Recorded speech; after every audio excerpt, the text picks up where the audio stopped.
Good afternoon, CFM. It is Memorial Day. It's time for our traditional Murph workout, which is one of my personal favorite benchmarks. It has an emotional component to it, which is the sacrifice of one person to save his squad. And that's kind of what we try to remember as we do this workout. It is a fantastic training workout. It is also a fantastic benchmark. So if you have done it before, make sure you are comparing yourself to something that you've done in the past, whether it is trying to do it exactly the same but faster, or breaking it up differently, or trying to do more challenging movements. If like last time you did some band assisted push-ups or you cut the reps down, you can try to make it a little more challenging. But always with a benchmark, the point is a in-process test of your ability compared to where you were previously. And that is kind of the point of fitness, is to make your body change, not to continue showing up and doing the same thing over and over and over, okay? All right, so with that said, let's get into the workout. We're gonna start off with either a 400-meter jog or 2 minutes of your choice warm-up pace cardio. If you are going to do Murph with the vest, I would recommend you start off with just some light jogging without a vest on. You don't wanna hammer lower extremities with a vest. But later on in the workout, later on in the warm-up, we'll put the vest on if that's what you're gonna do, just so you have a feel for what it feels like before you actually start the workout, all right?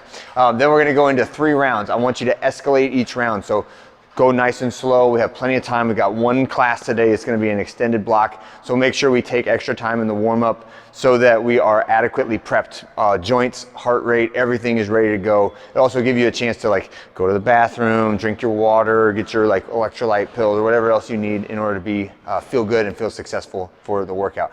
So shoulder prep, hip prep, lower extremity prep. So shoulder prep is going to be kips, scat pull-ups, and moving towards pull-ups. So in the beginning, the first round, just work on some real small kips, right? Maybe some scat pull-ups, right? Second round, make your kips a little bit bigger, right? You can even do like a handful of real pull-ups or maybe some jumping pull-ups. And then third round, we'll go to like do a handful of kips and scat pull-ups, and then do your actual workout movements, right? Do the pull-ups the way that you're gonna do them in the workout on that third round. Okay, same thing on our push-ups.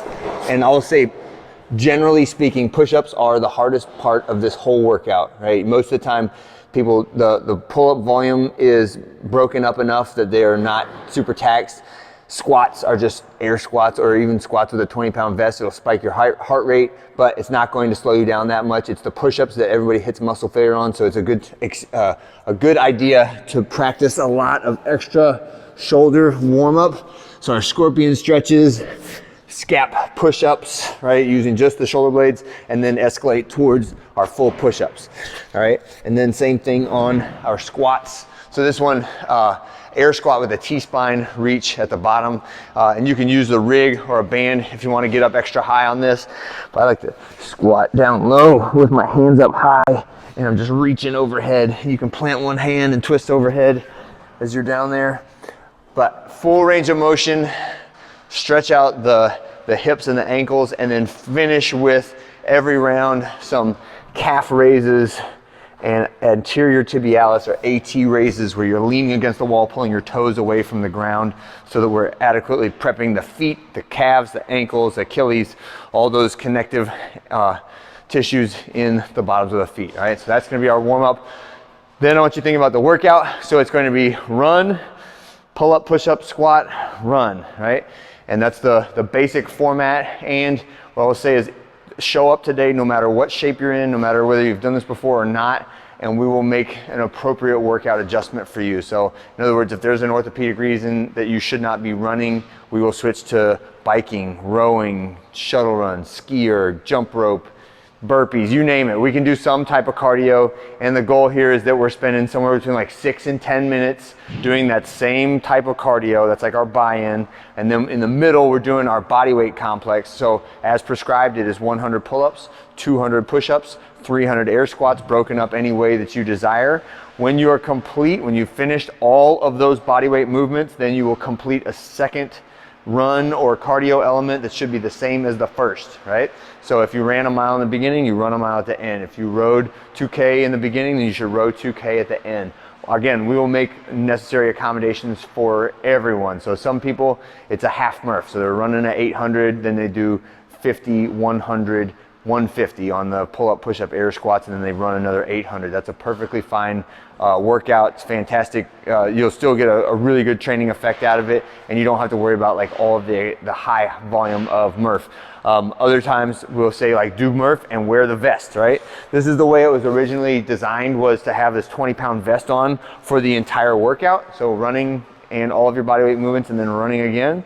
But it is relatively challenging to do that, especially on the running on the second part of it, right? So if you've trained for it and you've been working with the vest, that's when I would put the vest on. If you have never worn a vest before, but you're in fantastic shape and you want to try it, maybe we say okay to that. If you don't normally wear a vest and you decide you want to put it on just for this one special workout today, that's something I would not recommend. I want you to prepare yourself for all of the extra load that the vest puts on your body before you launch into a giant workout like Murph, okay? So bottom line to remember is we're gonna do some cardio, we're gonna do some body weight, we're gonna do some more cardio.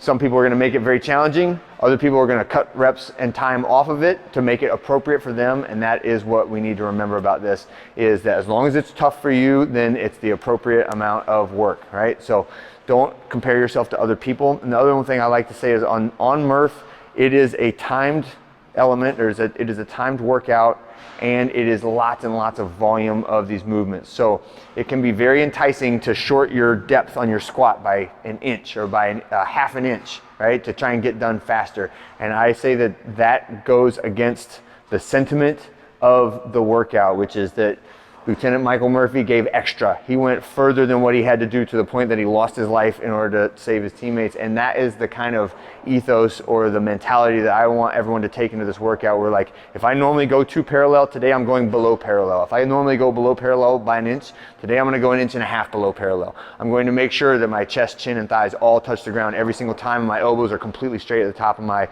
push-ups. My arms are straight at the bottom of the pull-ups. My chin clearly clears the bar at the top of the pull-ups.